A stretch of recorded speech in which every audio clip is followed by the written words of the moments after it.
Good morning, everyone. Where shall we go today? Well, let's see. I'm on the way to the studio. I have a recording at 10, so I've got a little time. Figure I'll drive around, stop and get my morning cafe, and then head into the studio. What are we doing today? We're doing two shows today. One about the 20th Connecticut. That's an Ask a Guide with Carolyn Ivanov and Jim Connery, a licensed battlefield guide. Good morning, Barbara. And then, what's the other one I'm doing? Oh, yeah, Cutler's Brigade. The bullets flew like hail. Cutler's Brigade at Gettysburg from McPherson's Ridge to Culp's Hill by James McLean. Figure I'll just take you here for a little glimpse at, hold on a second, I need to adjust my alarm here.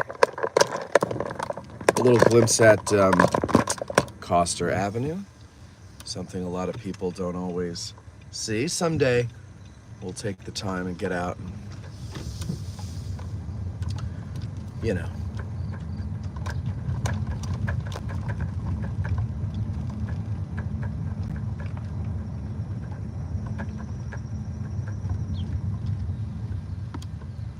Top of the morning to you, Gene, and morning, Russell.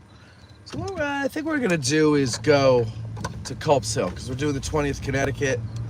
They fought on Culp's Hill. Go over there, say hi to them a little bit. How do you say hi a little bit? You just say it, right? So I noticed something last night when I was doing the little drive around at night. I was in a much better mood. And I realized I'm not really a morning person, although I get up early and I don't like to feel like I waste the day by sleeping in and doing nothing.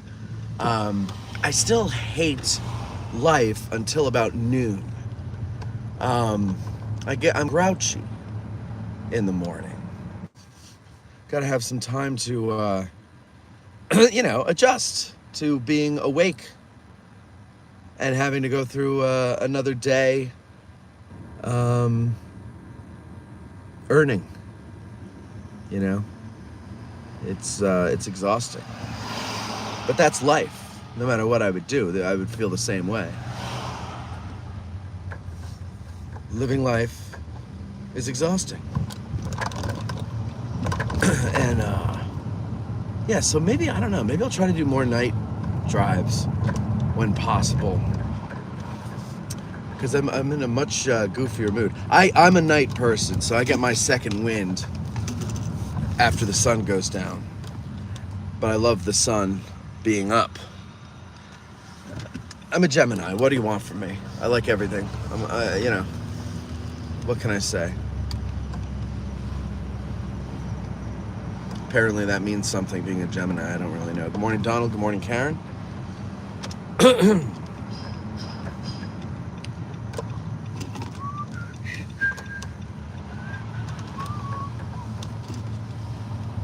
I need your love. For your loving. That's how much. So we were talking last night on the drive about Rick Beato and the videos that he does about music.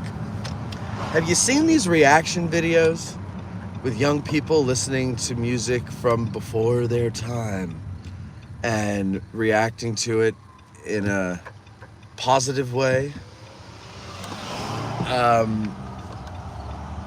Like almost like they're surprised that music before their time could be any good. I always like it because often they cross racial lines, and I like that. I like people saying that we all contribute something, and Yeah, but also it helps me, what's the word, reconnect with these songs that I've heard thousands of times in my lifetime and maybe kind of gotten sick of in some cases or take for granted in others. And then you hear people hearing it for the first time and then you realize, yeah, no, wait, that is really a good song. Like, the reason I hear it so often is because it's a good song. And good things are hard to kill. Anyway, look for those. I would, I don't know what you would put it. I guess they are reaction videos. Somebody suggested I do reaction videos, but I don't really know what I would react to.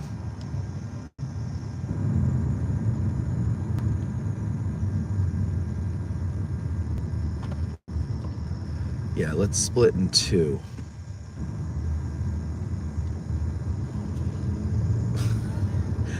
You know, I had this realization the other day. Remember last night, if you were watching last night, we were talking about ghost tours and how the tour guide does not tell the group to pull in and leave room on the sidewalk for passing pedestrians. Habitually, I see it every night. But also, the people in the group are just as much to blame because they see us coming too, but they don't move because they're in tourist mode. And this is why people call them tour-ons, because they're in tourist mode. Their brain shuts off. All etiquette shuts off. All ability to think one's way out of a paper bag shuts off. And so everybody just stands there. And herd mentality is something that I find very fascinating, and it's easily observed here in Gettysburg. Yesterday morning, I was leaving Bantam Roasters, and because the tour center, the bus tours, are building their new facility, they're not loading there anymore. They're loading at Bantam Roasters. And so the attendant on the bus was out, you know, I guess going down the roster of people who signed up for the tour and giving them a little spiel outside the bus ahead of time, instead of on the bus over the intercom like I've noticed them do before.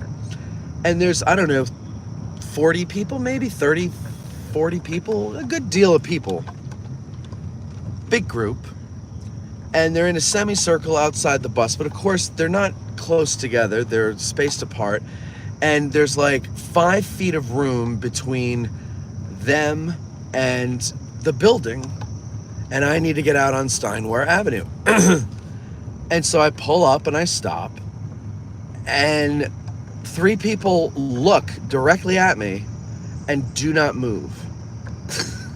And then one woman finally sees it and she calls people and she motions to people to move in, and they do. I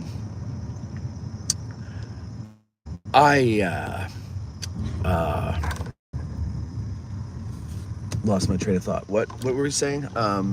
Oh yeah. So like, I don't understand that. Like, I've always been taught to be aware of your surroundings wherever you go, whatever the purpose. So vacation or whatever.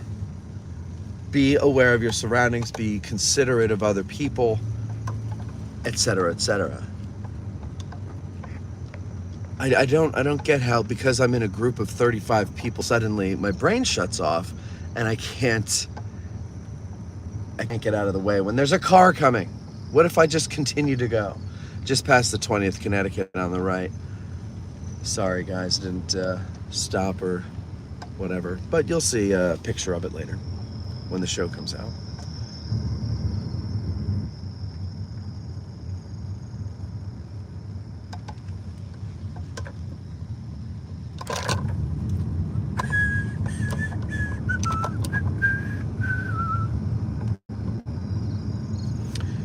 Battlefield looks gorgeous this morning. Yeah, the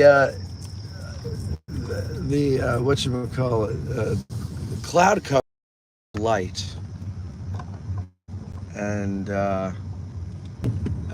it's very what's the word I'm looking for?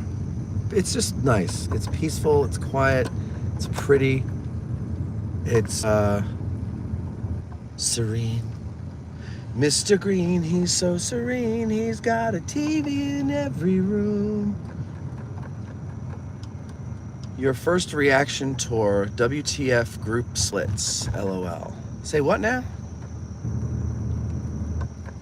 Or even better, ghost hunting videos on Gettysburg. Oh, now that might be something. I don't know if there's that many of them to keep that going, but maybe once in a while I can. You know what? That's a great idea.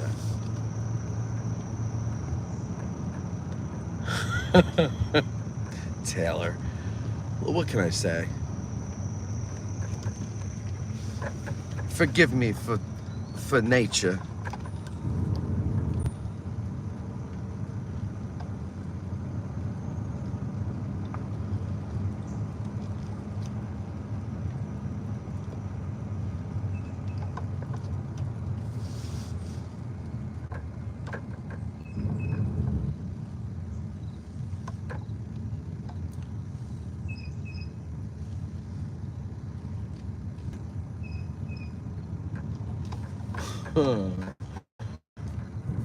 I'm thinking of your idea there, Dogface. Or I'm sorry, Russell.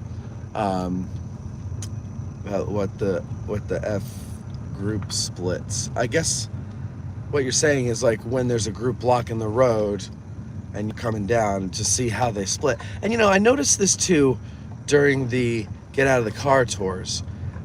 People do this, and I don't, and it's weird because like we'll be on the road. And we're we're walking in a mob, right? We're not in any kind of single or double file or any kind of order.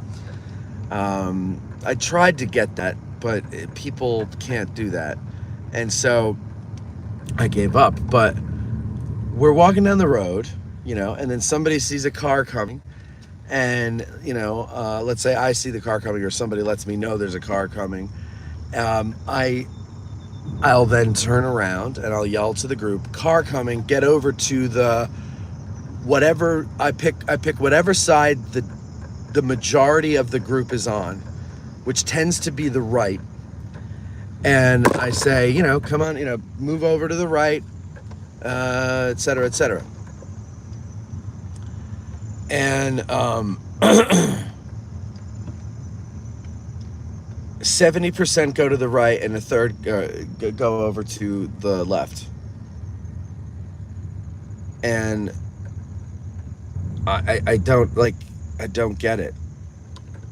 You know, like everybody, the words move over to the right are spoken at a relatively loud volume, and people still stay to the left. And the reason I say move over to the right or left, again, whichever the majority of the group is on, is so that the car can get through easily without having to squeeze between a corridor of people. That's all. By the way, just so you know, when I get like loud like that, that's a routine. Okay, it's shtick. But yeah, no, seriously. So like, I don't get it. There's something like people have to, even in a group where, you know, order is more important, I would say, than individually, because, you know, if you don't have order in a group, you know,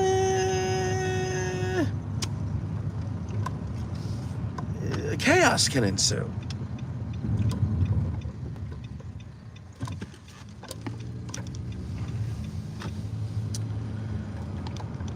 Any ghosts in Plum Run? Only in your book, Tim. Only in your book. Ghosts of Plum Run. Let's see. Where do we want to go? How much time do we have? Oh, we've got time. Time! I haven't had coffee this morning. Not that I'm one of those people that has to have their coffee. I'm still grouchy after my coffee. Again, noon o'clock is when the blood starts to get through all my organs and I have the energy to face the day. Morning, David.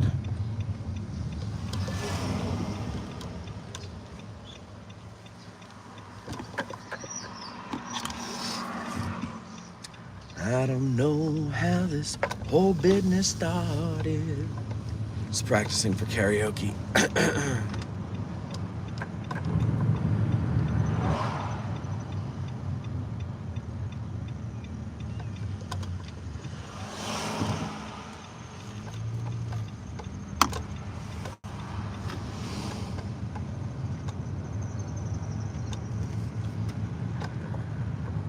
When is the karaoke contest? Well, I'm going to have a beer summit on Saturday with a disgruntled patron who hates karaoke.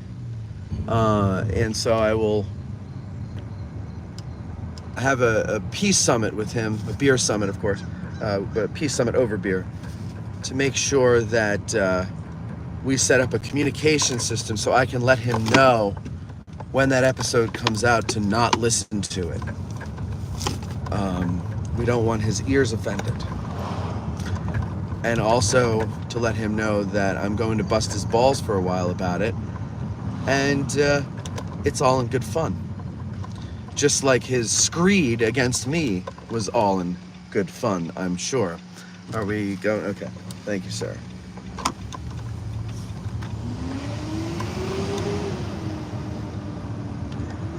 What other songs did Ambrosia sing, Jim? I know that one, but I'm not sure if I can call any to name or call any to mind by name as an Ambrosia song. God, that was an awkward sentence.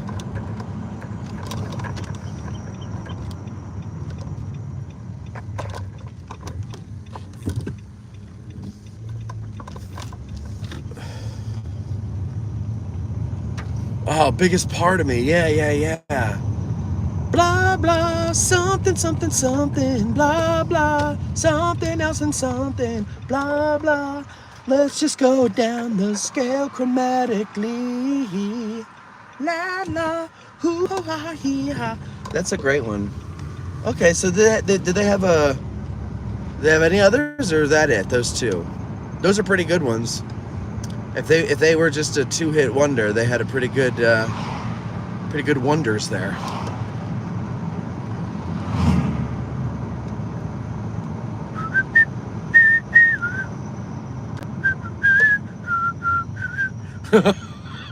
Tim Russo says, blah blah something, karaoke contest. We're gonna have the words. We're gonna know the songs. You're the only woman that I'm dreaming of. That's another one. Oh, okay. Man, they did have some solid gold hits from the 70s. Sounds of the 70s. And who could forget? You're the biggest part of me. Something, something, something, something.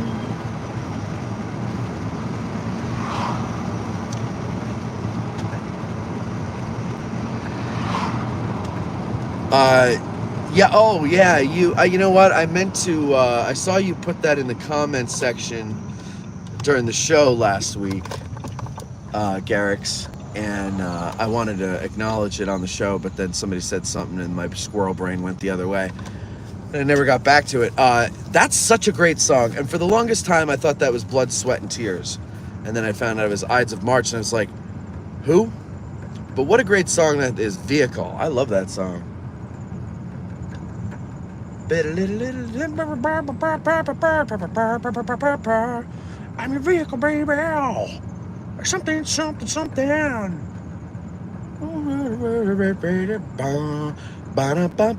Oh, what a good song. I gotta add that to my list. Fireball, You Are the Woman. Fireball, You Are the Woman. You are the woman. No, I don't know. By name, that doesn't sound familiar, but I'm sure I've heard it if it was a big hit. Can you something with Chuck Mangione? I don't think so. I don't think I know. Oh wait, didn't he just do instrumentals like? I do know a Chuck Mangione. I can't get it in my head. I want to do a Little Spanish Flea, but that's that other guy. Herb Alpert. Chuck Mangione had, it'll come to me. It'll come to me. It's, I could just almost hear it. It's like a trumpet lead, if I'm thinking of the right song. Damn it. Just for fun, Matt, Google Top 40 spring of 1979, 4 different types of music in the top 40. Yeah, that's kind of what we were saying on the show the other day, there's not a, they didn't have all the different, they weren't as segregated back then, chart-wise as we are today, which is sad. It should all just go into one big group, top 40, Forget about R&B, country, this, that, just top 40.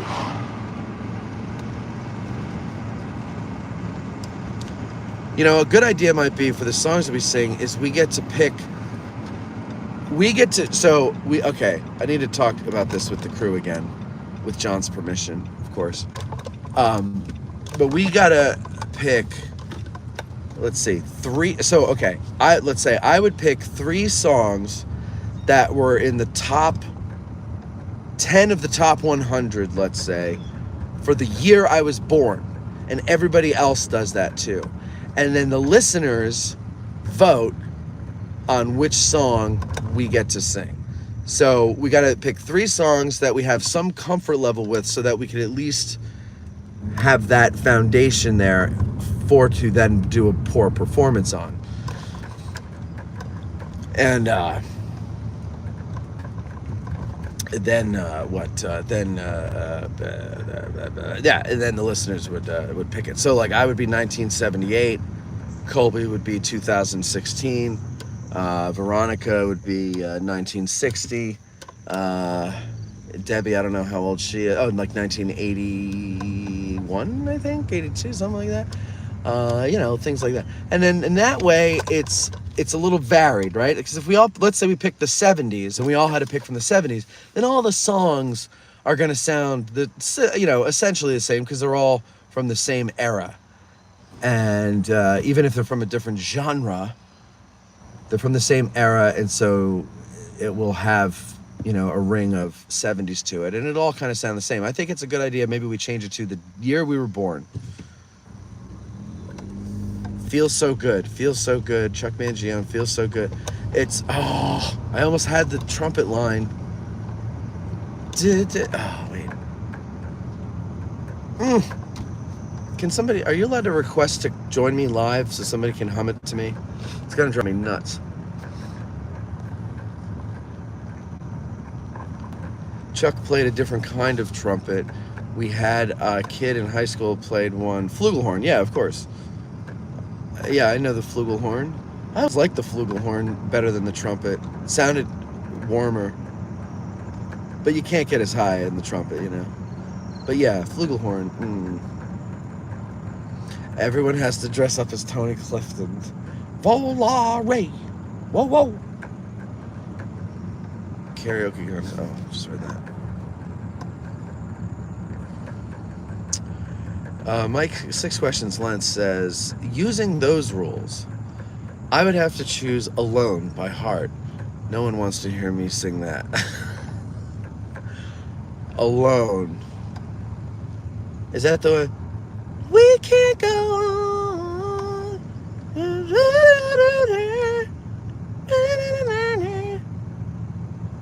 I don't really know a lot of Heart.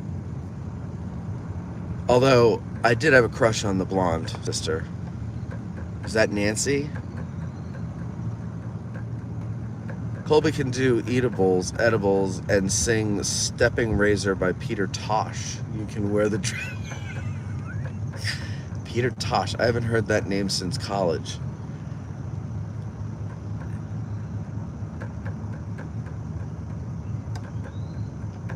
Taylor says, guess I gotta go into work now. Y'all have a great day. You too, Taylor. How will I get you alone? No, don't know that one. Sorry.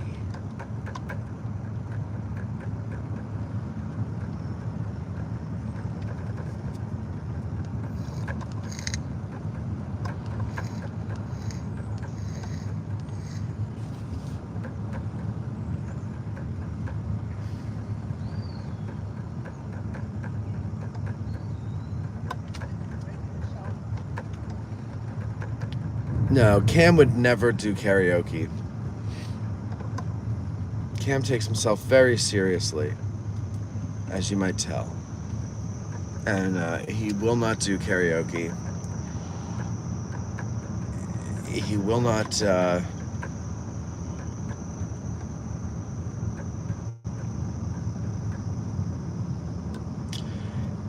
he's reluctant to let his hair down for fear of looking like a fool. And I understand that.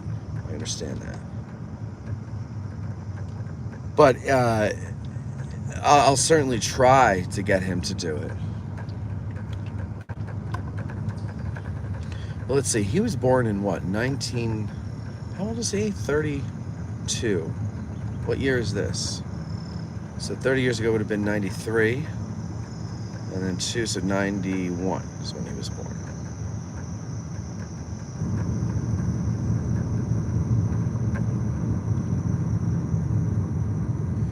Where did I go to college? George Mason University. Nancy Wilson, that's right. That's the one I had the crush on. Also had a crush on Barbara Mandrell and Crystal Gale. They were always on TV because the Mandrell sisters had that TV show in the early 80s. And Crystal Gale, I don't know what she was always on. But, yeah, they were pretty.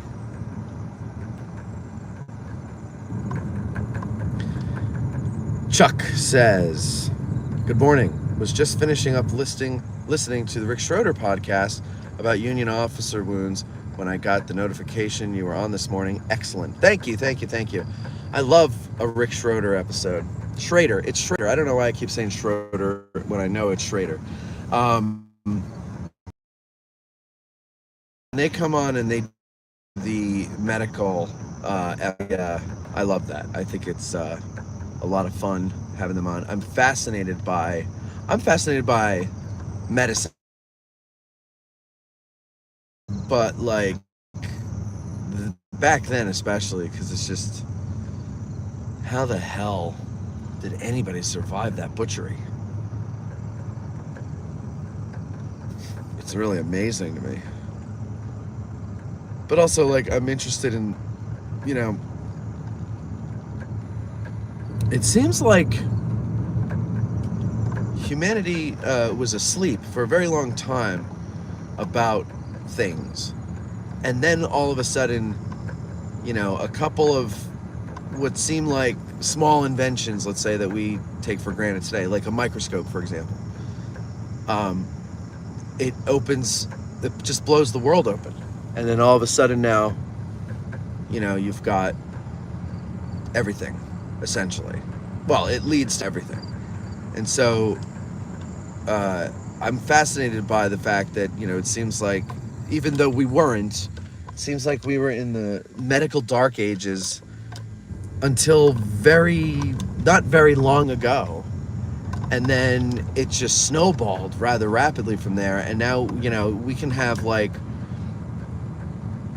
a tumor removed from our gut with a small incision and a camera and a laser, it's just amazing how far we've come in such a short amount of time on the grand scale.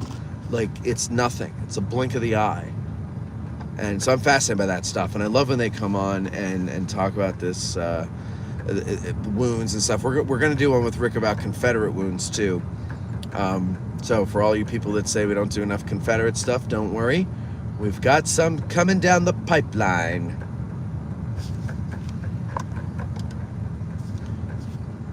Jim says Barbara Mandrell and her sisters. No kidding. I didn't know that.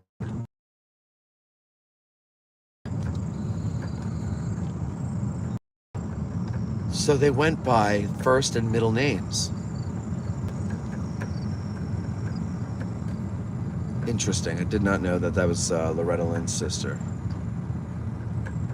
It got to be a younger sister, right?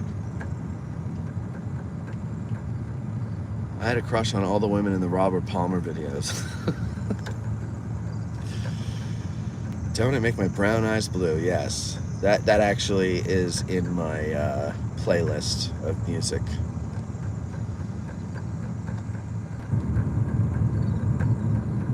Garrick's. Yeah, I have a few Civil War medical books.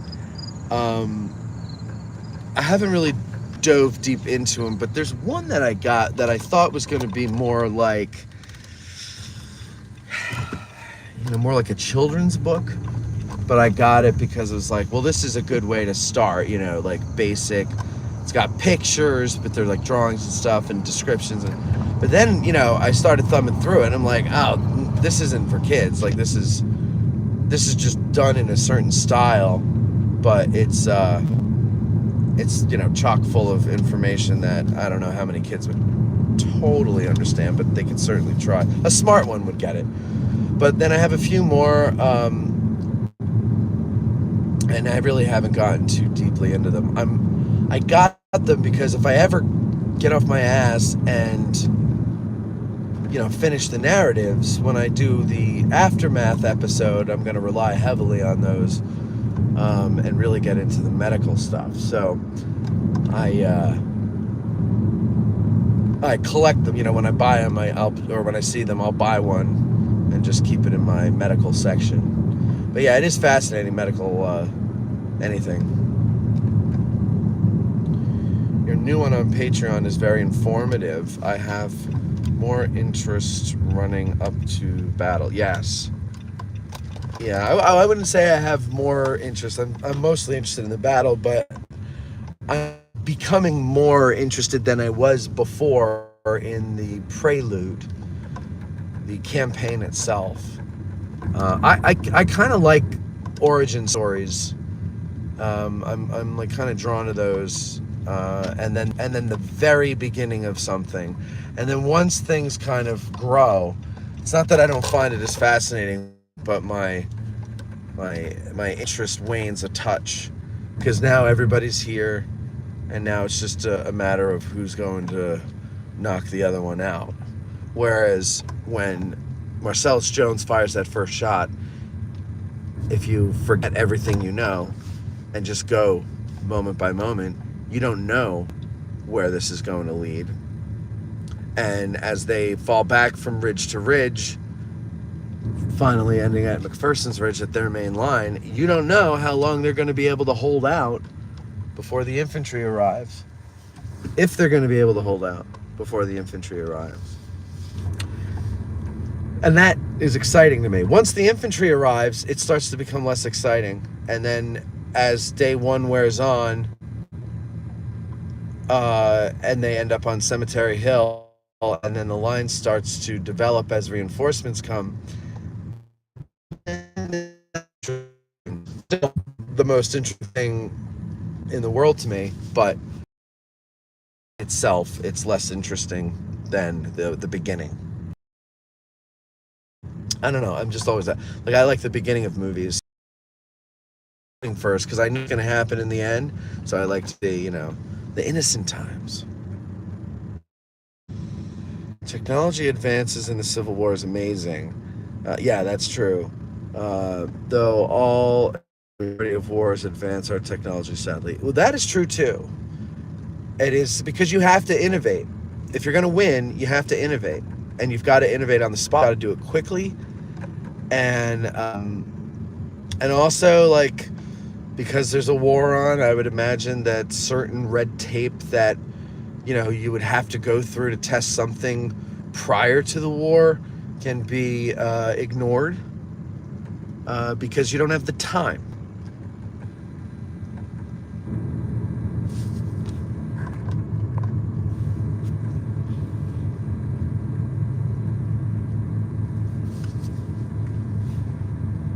Yeah, so digital age is the recent leap in medical advances. But, prior to that, we were advancing along pretty well, too. Electricity, I think, was a big jump. The microscope was a good one there, and antiseptic was another one that was necessary. And then electricity.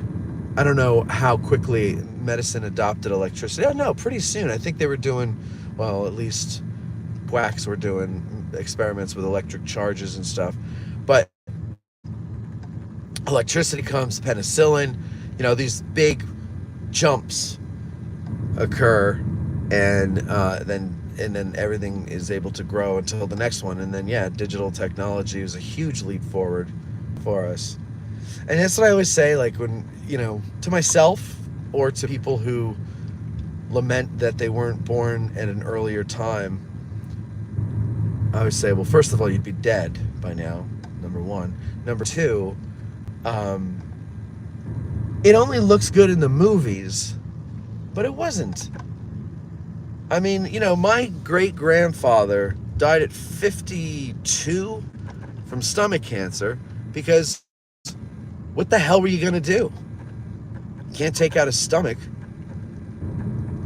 I probably couldn't afford it anyway, if that's what they did back then. But, I mean, what were you going to do? He died from it, 52 years old. That's 7 years away from me.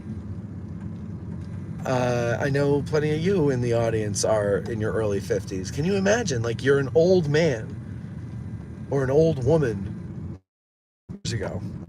But now, I have to say, when I was,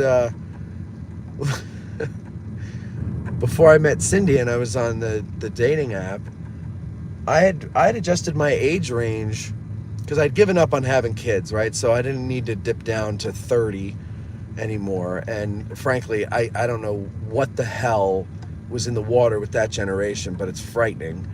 And your parents should be ashamed of yourselves. And so I adjusted it to a more reasonable age range. And I went 10 years above and 10 years below, 35 to 55. And let me tell you something. A lot of 50, 55-year-old ladies these days are looking a lot better than a lot of the 25-year-old ladies these days. And but 100 years ago, you'd be an old lady. You'd be like, I don't know if you're listening to the, we almost had one. We almost had one, folks. He almost came down this way. And now he look at what he's doing. Jesus, Harold Christmas. Okay. What was I saying? Oh yeah, no. It's just people are younger now. Oh yeah, so I'm watching the Golden Girls. I've been binging the Golden Girls, which is a nostalgic joy for me. I feel like it's the 80s again and everything is good. And and partly the reason I think everything is good in the 80s is because I was under 10 years old. So what do you know? But anyway, I digress. Those ladies were in their 50s. But they acted like, and seemed to think like, except for Blanche, that they were in their 60s or 70s. But they just seem so much older to me. And people I meet today in their 50s are, 50s is the new 25. Apparently we can just make those things up. And so that's what I'm saying. 50 is the new 25.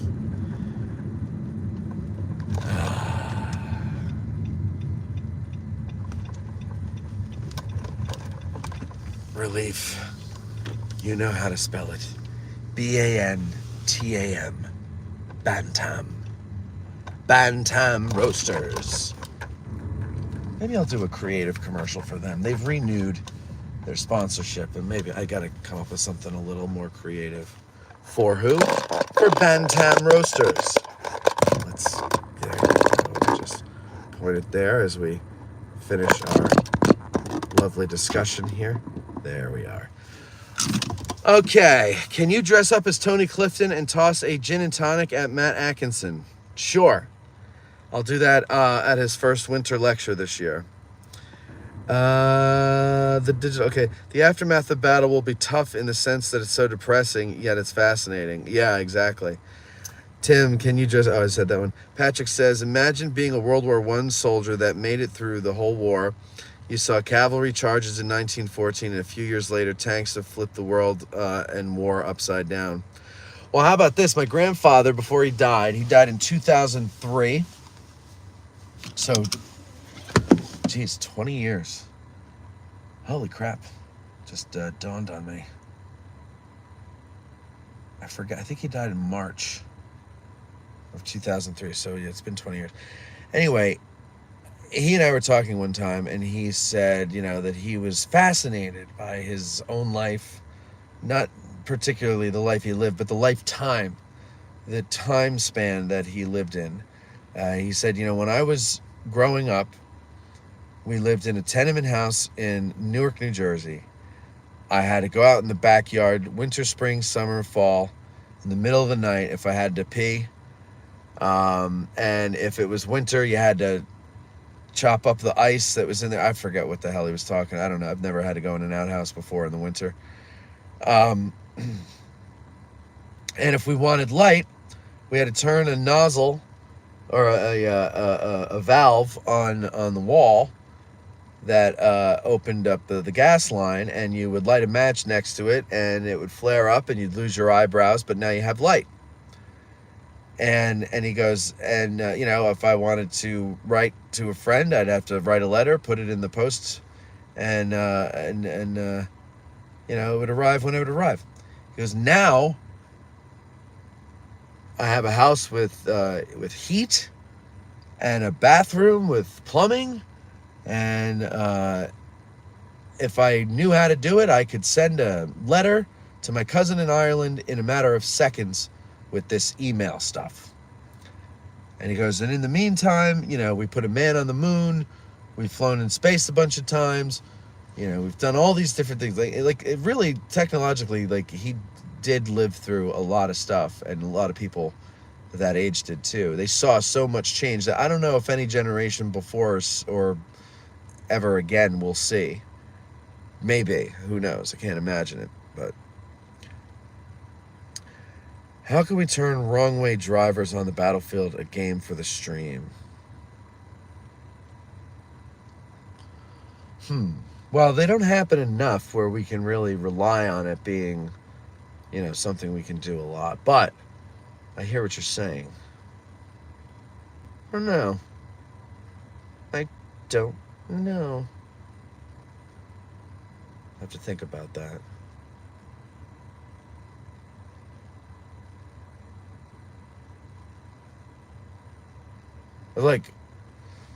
No. Yeah, I don't know.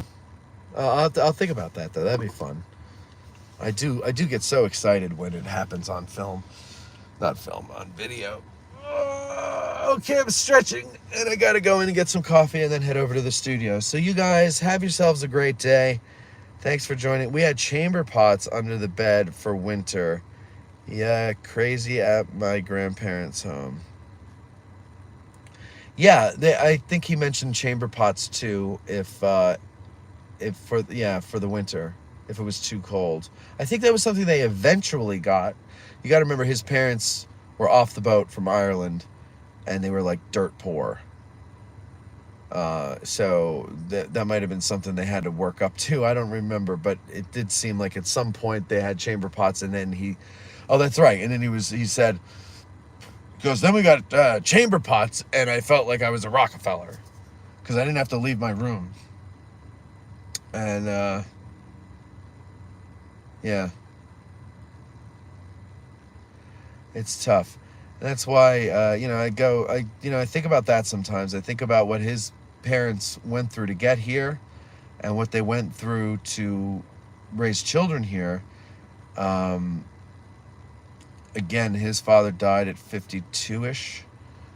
I don't know when his mother died, but she made it a little further, but not very old.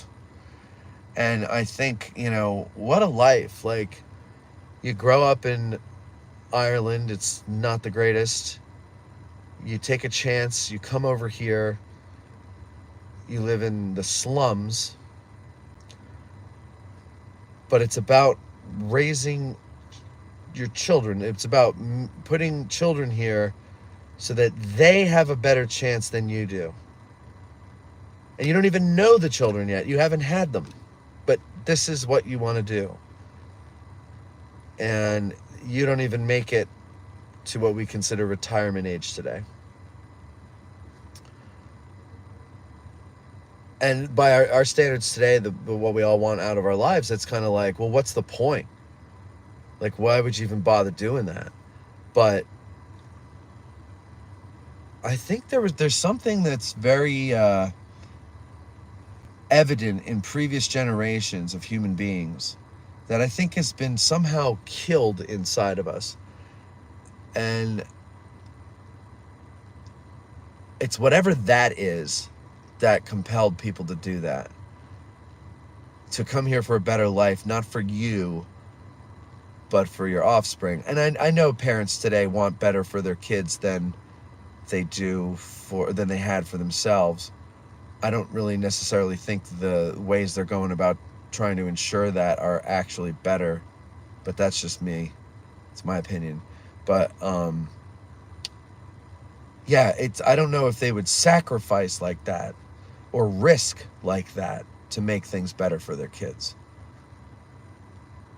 I think people think today a better life is more bedrooms in a house than I grew up in. Then my child will have a better life. But that's superficial. That's not a better life. No, I don't know. I admire my great-grandparents. I admire all the people that did that back then for the right reasons. And they went through shit when they got here, too. It's not like it was any better than Ireland for them. They weren't treated very well.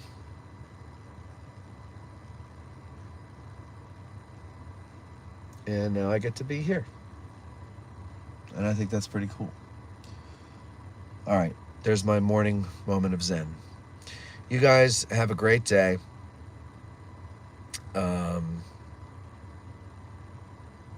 Hold on a sec. Sorry, there's some more comments that I didn't see. We had Chamber Ponce on the video. Okay. Tim says, been listening to Patreon episode. Outstanding. Thank you. Yeah, that whole thing about the headquarters doctrine, I had never heard before. Made total sense. I'd never heard that phrase. And I'm not sure anyone ever explained it in a way that it made sense to me. But yeah, I mean, especially in the context of the retreat. I don't know if you got to that part yet, Tim, but thank you for enjoying it. Enjoy coffee, Matt. Enjoy your coffee, Russell. Greetings, Michael. Greetings and adios. Peter, I don't know about living back in history at some point. Maybe the 1990s. That wasn't too bad. Yeah, I think I would rather just go back in time to my own life and give myself... I would do what Biff Tannen did. I would get, records of games and horse races, and I'd bet on everything and make myself rich. And I would say, do this, obviously, don't tell Marty McFly. Don't let him know, which, and then use your money for good. And by that I mean drop out of society and hide and enjoy your life. And that is it, ladies and gentlemen. Sorry, James, but you can go back and watch it. It was just a little drive around. Also, I sang Una Pununa Banca all the way through. So, enjoy. Have a good one.